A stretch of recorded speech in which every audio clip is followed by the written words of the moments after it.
Good afternoon. Welcome to News Analysis with Monica. Thank you for joining us. In today's program, the topics are: is China's ambitious Silk Road becoming slippery? US Treasury sent $1.4 billion of pandemic aid to dead people. Tanzanian miner becomes overnight millionaire. Financial updates and much more.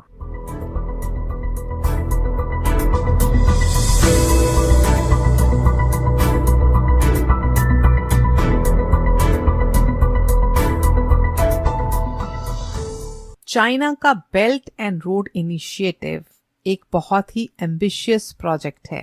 इसमें 138 countries के साथ partnership की जा रही है around the world और trade और infrastructure products जैसे shipping lanes, rail roads, airports बनाए जा रहे हैं। अब सपोर्टर्स कह रहे हैं कि चाइना इस तरह से इन्वेस्ट कर रहा है इमर्जिंग मार्केट्स में और टाइज जो हैं कंट्रीज के बीच में स्ट्रेंथन हो रहे हैं। मगर क्रिटिक्स का कहना ये है कि चाइना यूज कर रहा है अपना money to leverage political gains and increase its global power. इस प्रोजेक्ट को कहा जाता है as the largest project of the century, क्योंकि चाइना अपने आप को लिंक कर रहा है 138 countries across Asia, Africa, Europe and Oceania through trade. अब इस प्रोजेक्ट को बेल्ट एंड रोड इनिशिएटिव कहते हैं, वन बेल्ट वन रोड भी कहते हैं। इसका मेन फोकस है infrastructure, transportation and energy.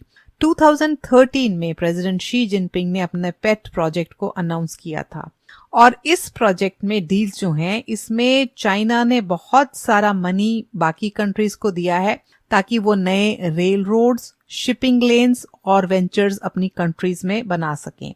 China की तरफ से इन्वेस्टमेंट जो है वो एस्टिमेटेड है कि 1 ट्रिलियन से लेकर 8 ट्रिलियन डॉलर तक की है। Power plants, gas pipelines, ports, airports, railway lines जो हैं वो बनाई जा रही हैं 138 कंट्रीज में, Africa, South East, Central Asia, Europe, Latin America में। Hundreds and millions of dollars is being given as loan. अब चाइना ने कभी भी कंप्लीट इंफॉर्मेशन नहीं दी है अपने इस न्यू सिल्क रोड प्रोजेक्ट पर और कभी भी ये खुलासा नहीं हुआ कि कितना एक्सपेंडिचर हुआ, कितना लोन दिया गया। मगर कुछ रिपोर्ट्स के मुताबिक चाइना ने 461 बिलियन डॉलर्स का लोन दिया है कंट्रीज को जो पार्टिसिपेट कर रही हैं one belt one road project में। और इसमें से बहुत सारी कंट्रीज अफ्रीकन कंट्रीज हैं जिनको रिस्की बोरोवर्स माना जाता है। और क्रिटिक्स का कहना ये है कि चाइना अपनी डेट गिविंग डिप्लोमेसी यूज कर रहा है ताकि वो अपना इम्पैक्ट बाकी कंट्रीज पर बढ़ा सके। और क्रिटिसिज्म ये है कि बहुत सीक्रेसी है इस प्रोजेक्ट के आसपास। कई कंट्रीज ने प्रोजेक्ट को अबैंडन कर दिया क्योंकि वो लोन पे बैक नहीं कर पा रही। चाइना जो है डेट ट्रैप डिप्लोमेसी में एंगेज हो रहा है बिकॉज इनकी स्ट्रैटेजी क्या है? It's a strategy of extracting political concessions out of a country that ओज इट मनी। अब इस प्रोजेक्ट में दो पार्ट्स हैं। एक बेल्ट है, बेल्ट रिक्रिएट कर रही है ओल्ड सिल्क रोड लैंड राउट, और रोड जिसको कहा जा रहा है वो एक्चुअली रोड नहीं है but it's a route through various oceans. तो सड़कें बन रही हैं और ओशंस के थ्रू भी राउट्स क्रिएट किए जा रहे हैं। सिल्क रोड जो है वो एंशियंट टाइम में एक राउट था अक्रॉस यूरोप एंड एशिया जो कनेक्ट करता था ट्रेडर्स और ट्रेवलर्स को from regions like China, Persia and Roman Empire. तो मर्चेंट्स यूज करते थे इस राउट को सिल्क और बाकी कमोडिटीज को ट्रांसपोर्ट करने के लिए, और पुराने जमाने में एंशिएंट टाइम में कैमल और हॉर्सेस के जरिए से इस रोड्स पर जाया जाता था। तो अब चाइना ने one belt one road project जो है इसको न्यू सिल्क रोड भी कहते हैं, बेल्ट एंड रोड इनिशिएटिव भी कहते हैं। It is considered one of the most ambitious projects in the history. और चाइना का मानना ये है कि ये ग्लोबल ट्रेड को बढ़ावा देगी। इससे 65% ऑफ वर्ल्ड की population according to some estimates is being influenced by it, और चाइनीज प्रेसिडेंट शी जिनपिंग की ये प्रमुख रणनीति है।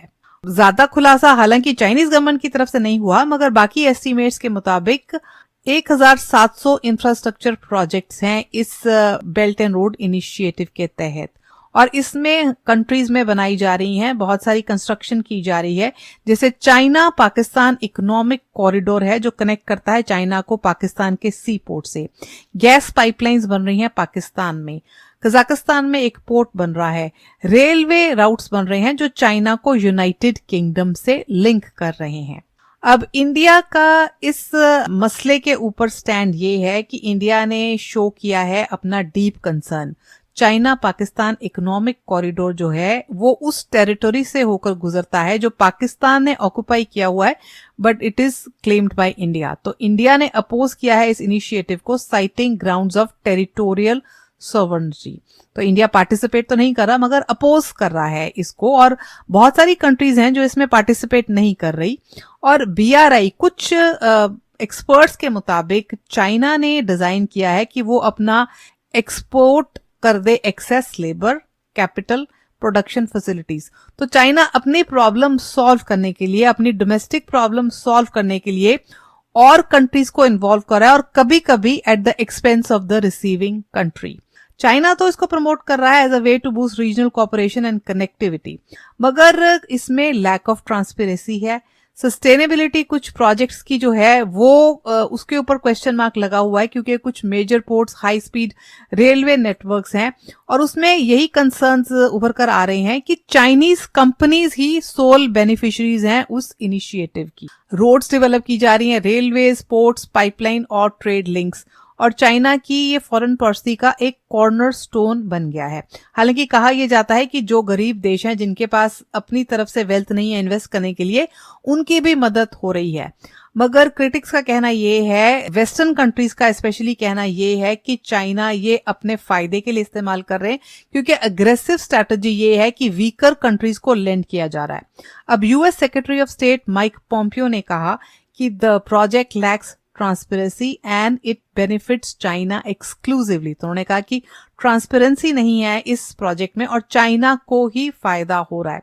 इंटरनली भी चाइना को क्रिटिसिज्म फेस करना पड़ा है इस प्रोजेक्ट पर। प्रेसिडेंट शी जिनपिंग के इंटरनल जो चाइनीज गवर्नमेंट है वहां पर कभी कंसेंसस नहीं था इस प्रोजेक्ट के बारे में, क्वेश्चंस उठ रहे थे, और कई लोगों ने तो ये भी कहा इट्स एन अननेसेसरी एक्सपेंस, कि क्या जरूरत है, इतना आप वेल्थ खर्च कर रहे हैं, लोगों को लोन दे रहे हैं और इस तरह से इन्वेस्टमेंट की जा रही है। प्रॉब्लम अब ये आ रही कि कोरोना वायरस एपिडेमिक की वजह से जो कंट्रीज लोन रीपे नहीं कर पाएंगी, और ये प्रोजेक्ट जो है ये इंटेंडेड था कि इकोनॉमिक डेवलपमेंट जो है इसको किया जाए through the global flow of product, capital and technology. Corona virus की वजह से अब बहुत सारी चीजें बदल गई हैं। कई देशों ने जिन्होंने कर्जे लिए हैं वो मुश्किल का सामना कर रहे हैं। उन्होंने बता दिया कि वो कर्जा चुका पाने की स्थिति में नहीं है, और इससे पहले भी कई जगह पर ये प्रोजेक्ट जो हैं स्टॉल हो चुके हैं, क्योंकि कई कंट्रीज चाहती थी वो रिव्यू करें डील्स जो ओरिजिनली चाइना के साथ उन्होंने साइन की थी, क्योंकि उन्होंने कहा था कि अनसस्टेनेबल बोरोइंग के फियर्स दर्शाए गए थे। कई केसेस में ऐसे हुआ है कि अगर कंट्री रीपे नहीं कर पाई तो उनको कुछ और तरह से भरपाई करनी पड़ी। अब 2017 दिसंबर में Sri Lanka, they were forced to lease a port in Colombo and 15,000 acres of surrounding land to Beijing for 99 years after they failed to repay the loan. तो श्रीलंका में एक पोर्ट के लिए 99 इयर्स की लीज और साथ 15,000 एकड़ लैंड उनको देनी पड़ी क्योंकि वो लोन रीपे नहीं कर पाए थे। और मलेशिया, पाकिस्तान, मालदीव्स ने पहले भी कहा कि वो रीनेगोशिएट करना चाहते हैं क्योंकि डेट बढ़ते जा रहे हैं। तो यही वेस्टर्न कंट्रीज का कहना है कि चाइना को पता है ये कंट्रीज अगर नहीं लोन रीपे कर पाएंगी तो वो किसी ना किसी तरह से लेवरेज इस्तेमाल करेंगे, अपनी किसी ना किसी तरह से उनको एक्सप्लॉइट करेंगे अपनी ग्लोबल पावर बढ़ाने के लिए। अब इस प्रोजेक्ट में हाई रेट ऑफ इंटरेस्ट है, ट्रांसपेरेंसी नहीं है। कोविड के बाद और सिचुएशन खराब हो गई है। कंट्रीज ने ये कहा है कि कर्ज की शर्तों में बदलाव लाया जाए, किश्त अदायगी के लिए मोहलत मिले या फिर कर्ज की माफी मिले। तो काफी कंट्रीज ने ऐसा कहा है कि वो अब नहीं रीपे कर पाएंगे लोन। इनमें से पाकिस्तान, किर्गिस्तान, श्रीलंका ने दोबारा ये बात जताई है कि उनको मुश्किल हो रही है लोन रीपे करने के लिए। अब चाइना के पास क्या ऑप्शन है? अगर चाइना उनको पार्डन करते हैं तो इंटरनली चाइना को इकोनॉमिक प्रॉब्लम हो जाएगी, उनको नेगेटिव रिएक्शन हो जाएंगे। और अगर वो प्रेशराइज करते हैं बोरोवर्स को कि लोन रीपे करें, तो ऐसे में इंटरनेशनल क्रिटिसिज्म फेस करना पड़ेगा, क्योंकि ऑलरेडी इंटरनेशनली इनको कहा जा रहा है कि न्यू सिल्क रोड प्रोजेक्ट जो है वो एक डेट ट्रैप है। अब अनसर्टेनिटी हो गई है ज्यादा कोरोना वायरस पेंडेमिक की वजह से। इस साल अप्रैल में G20 ग्रुप ऑफ कंट्रीज ने अनाउंस किया था कि 73 कंट्रीज जो हैं उनको राहत दी जाएगी लोन रीपे करने के लिए टिल द एंड ऑफ 2020, और चाइना भी उस ग्रुप का पार्ट है। तो लोन पेमेंट जो है ईयर एंड तक डेफर की जाएंगी, जिन कंट्रीज ने मुश्किल जताई कि वो नहीं रीपे कर पाएंगी। मगर उसके बाद क्या होगा, क्योंकि हालात इस तरह से बदल रहे हैं, क्या वो कंट्रीज उसके बाद रीपे कर पाएंगी? अब चाइना जो है, चाइनीज कल्चर में डोनेशन नहीं वो मोस्ट लाइकली करेंगे, ना ही वो फॉरगिव करेंगे, क्योंकि उनके ऊपर भी प्रेशर है। हो सकता है कि वो कर्ज के ब्याज के भुगतान में राहत दे दें, पर ये एक पॉसिबिलिटी है जो कि लोग सोच रहे हैं कि क्या किया जा सकता है सिचुएशन में। अब चाइना की खुद की पोजीशन भी काफी टाइट चल रही है, ट्रेड वॉर चल रहा है अमेरिका के साथ। प्रेसिडेंट ट्रंप जो हैं वो थ्रेट दिए जा रहे हैं उनको बार बार कि वुहान में जब ओरिजिनेट हुआ कोरोना वायरस एपिडेमिक, उन्होंने हैंडल ठीक से नहीं किया, और चाइना के साथ अमेरिका की जो ट्रेड वॉर है उसकी वजह से उनको मेजर सेटबैक हो सकता है। ज्यादातर जो कर्जे दिए गए हैं कंट्रीज को वो डॉलर्स में दिए गए हैं, और यूएस के साथ ट्रेड वॉर में अगर प्रॉब्लम आई तो चाइना को यूएस की तरफ से डॉलर्स की शॉर्टेज हो जाएगी, और अगर कंट्रीज डेट नहीं रीपे कर पाई तो चाइना के पास डॉलर्स की प्रॉब्लम हो जाएगी। तो शी जिनपिंग की पावर जो है वो अफेक्ट होगी ऐसी सिचुएशन में। तो ऐसे में ट्रांसपेरेंसी उनको कहा जा रहा था कि उनकी ऑलरेडी नहीं है। 2019 में शी जिनपिंग ने अनाउंस किया न्यू सिल्क रोड प्रोजेक्ट। उन्होंने कहा नया डिजाइन है, ज्यादा ट्रांसपेरेंसी होगी इसमें, और जो कॉन्ट्रैक्ट्स होंगे वो इंटरनेशनल स्टैंडर्ड्स के मुताबिक बनाए जाएंगे। अब कोरोना वायरस एपिडेमिक के बाद लॉकडाउन है काफी कंट्रीज में, क्वारंटीन है, गाइडलाइंस उस तरह की हैं, तो दुनिया में इतना बड़ा इकोनॉमिक क्राइसिस है। तो जो चाइना की मंशा थी कि प्रोजेक्ट से उनको मुनाफा होगा, उनकी इन्वेस्टमेंट में जो भरपाई होगी, उस तरह की बात अब नहीं लगती कि होगी।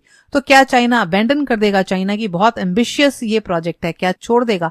छोड़ने की संभावना नहीं है, मगर चाइना अपनी स्ट्रैटेजी चेंज कर रहा है, क्योंकि जो सक्सेसफुल प्रोजेक्ट्स उनको लगते हैं आज के डेट में उन पर ज्यादा फोकस करेंगे, और जिन प्रोजेक्ट्स में उनको लगता है कि नहीं उनको इन्वेस्टमेंट जस्टिफाई होगी उससे धीरे धीरे वो विड्रॉ करेंगे।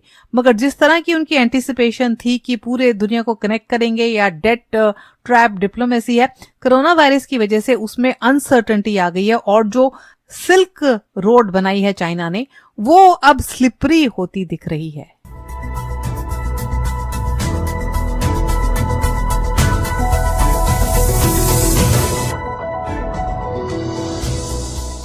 यूएस ट्रेजरी ने 1.4 बिलियन डॉलर्स पेंडेमिक एड जो है वो डेड पीपल को भेज दिया है।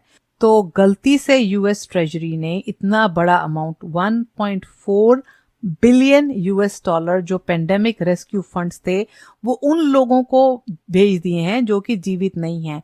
गवर्नमेंट इंस्पेक्टर्स ने ये चीज पता की है। उन्होंने कहा कि बहुत सारे चैलेंजेस हैं फेडरल कोरोना वायरस एड में। अब मार्च में कांग्रेस ने 2.6 ट्रिलियन डॉलर पंप किया था अमेरिकन इकोनॉमी में कि वायरस के स्लो डाउन की वजह से इकोनॉमी में थोड़ी सी बूस्ट मिले।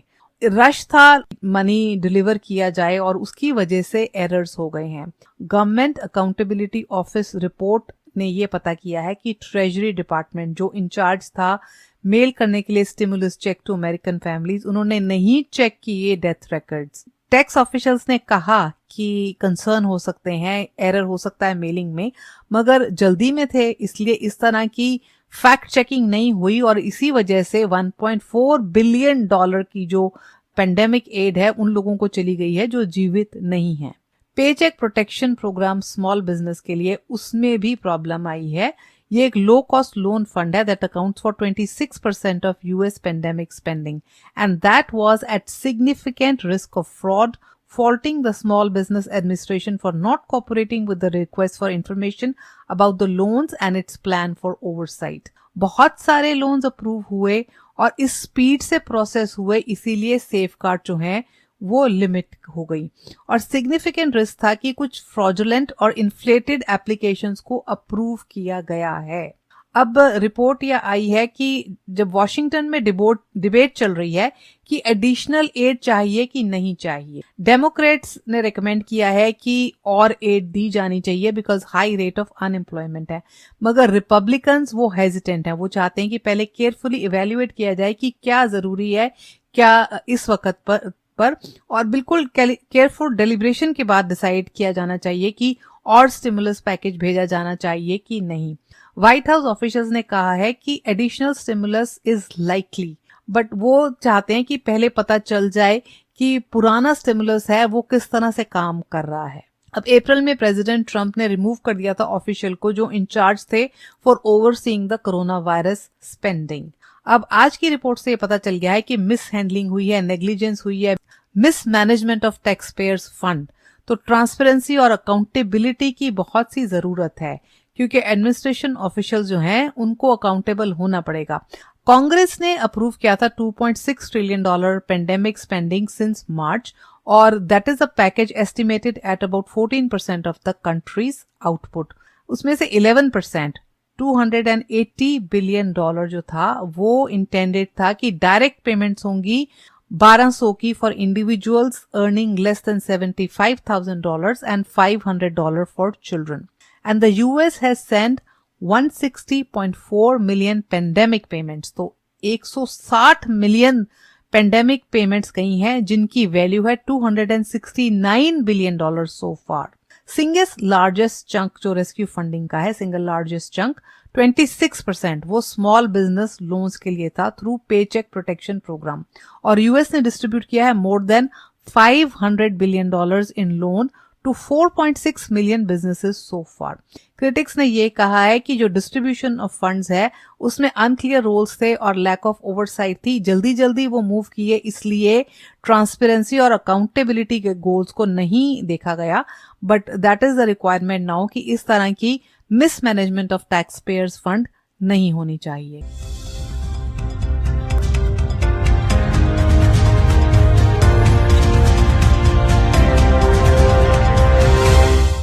Welcome back. आप सुन रहे हैं news analysis with Monika radio Mirchi 1310 पर। यह प्रोग्राम यूट्यूब पर भी अवेलेबल है। यूट्यूब पर जाकर आप न्यूज एनालिसिस विद मोनिका के चैनल को सब्सक्राइब कर लीजिए ताकि आप तक अपडेट्स पहुंच सकें। News in brief. US sets new high point in daily cases 2 months after the previous record. The nation reached another grim milestone as it reported 38,000 new cases. United States has recorded more than 2.4 million coronavirus cases and at least 122,000 deaths, while the global number of cases has soared past 9.5 million. 3 states, Alabama, Nevada, and Missouri, have reported new single-day case highs, and 7, Arizona, California, Florida, Missouri, Mississippi, Nevada, and South Carolina reached 7-day rolling average highs. India has recorded its largest single-day surge in coronavirus cases after its health ministry reported around 17,000 new infections, taking the country's overall case count to 473,000. The World Health Organization said the global pandemic's hotbed is now in Latin America, which has reported 100,000 fatalities as of this week. Australia recorded its largest daily jump in new coronavirus cases in 2 months.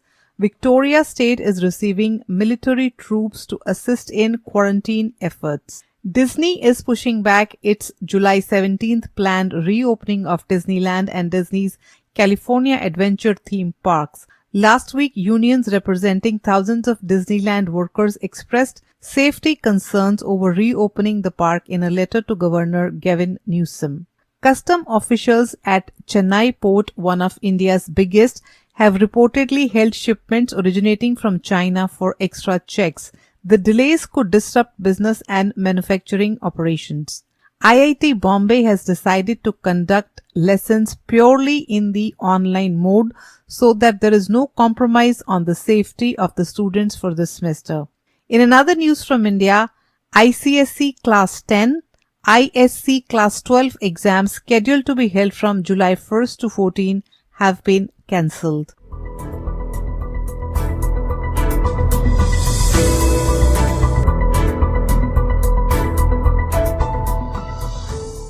बहुत से लोगों का ये ख्वाब होता है कि उनको खजाना मिल जाए और वो ओवरनाइट मिलियनेयर बन जाएं। और बहुत से लोगों का ख्वाब ये कभी पूरा नहीं होता, मगर चंद लोग ऐसे होते हैं जिनका सपना पूरा हो जाता है, और उनमें से एक है तंजानिया के एक स्मॉल स्केल माइनर। तो स्मॉल स्केल माइनर तंजानिया के वो ओवरनाइट मिलियनियर बन गए।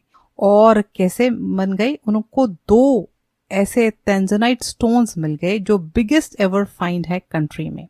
और 2 पत्थर, नायाब पत्थर मिलने से उनकी किस्मत जो है वो रातों रात बदल गई। उनको मिले $3.4 मिलियन। उन्होंने बेच दिए वो कंट्री की माइनिंग मिनिस्ट्री को, और दोनों पत्थरों का कंबाइन वेट 15 किलो 33 पाउंड्स था। और अगर उनकी करेंसी में देखा जाए तंजानिया की, तो वो बिलियनियर बन गए, क्योंकि उनको 7.7 बिलियन तंजानियन शिलिंग्स मिले। तो ओवरनाइट वो बन गए बिलियनियर। और ऑब्वियसली उन्होंने कहा पार्टी तो बनती है, इस पर पार्टी होगी। और तंजानाइट जो है नॉर्दर्न तंजानिया में ही मिलता है, इससे ऑर्नामेंट्स बनते हैं।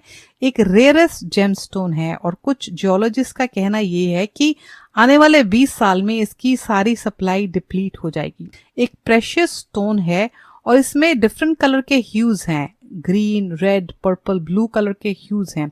और क्वालिटी जो है इसकी डिपेंड करती है किस तरह का इसका कलर है, क्लैरिटी है, और उस तरह से प्राइस डिटरमिन होती है। अब ये स्मॉल स्केल माइनर, इनको 2 पत्थर मिले, 9.2 kg का और दूसरा 5.8 kg का। तो कंबाइंड 15 किलो तकरीबन के 2 पत्थर इनको मिले। और इससे पहले सबसे बड़ा जो स्टोन तंजानिया में माइन हुआ था उसका वेट था 3.3 kg। और इनको देखिए 3.3 kg का एक स्टोन था, इनको 2 स्टोन मिले 9.2 kg का और 5.8 kg का। इतनी बड़ी इनकी विक्ट्री है कि प्रेसिडेंट ऑफ तंजानिया ने उनको फोन पर कॉन्ग्रेचुलेट किया कि आपने इतनी बड़ी चीज ढूंढ ली है। मिलियनियर या फिर अपनी कंट्री में बिलियनियर बनने के बाद ये 52 इयर्स के हैं। इनकी ख्वाहिश क्या है कि ये चाहते हैं एक शॉपिंग मॉल बनाया जाए और स्कूल बनाया जाए। उन्होंने कहा वो एजुकेटेड नहीं है, मगर वो चाहते हैं कि चीजें प्रोफेशनली रन हो, और वो चाहते हैं कि भलाई के लिए वहां पर स्कूल और शॉपिंग मॉल बनाया जाए।